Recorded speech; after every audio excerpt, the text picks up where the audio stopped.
ప్రముఖ పుణ్యక్షేత్రం ద్వారకా తిరుమల చిన వెంకన్న ఆలయంలో వైశాఖ మాస బ్రహ్మోత్సవాలు ఘనంగా జరుగుతున్నాయి.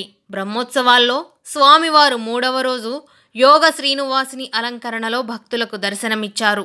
ఉదయం స్వామివారు సూర్యప్రభ వాహనంపై ఉభయ దేవేరులతో కొలువై ఆలయ ప్రాంగణం, క్షేత్ర పురవీధుల్లో తిరుగుతూ భక్తులకు దర్శన భాగ్యం కల్పించారు. ముందుగా ఆలయ ముఖ మండపం వద్ద సూర్యప్రభ వాహనంపై స్వామి అమ్మవార్ల ఉత్సవమూర్తులను ఉంచి ఆలయ అర్చకులు ప్రత్యేక పుష్పాలంకరణ చేశారు.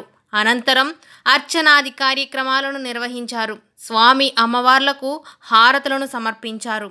ఆ తరువాత అర్చకుల వేద మంత్రోచ్చరణలు, భక్తుల గోవిందనామ స్మరణలు, మేళతాళాలు, మంగళ వాయిద్యాల నడుమ చిన వెంకన్న సూర్యప్రభ వాహనంపై గ్రామంలో విహరించారు. పలువురు భక్తులు స్వామి అమ్మవార్లను దర్శించి తరించారు.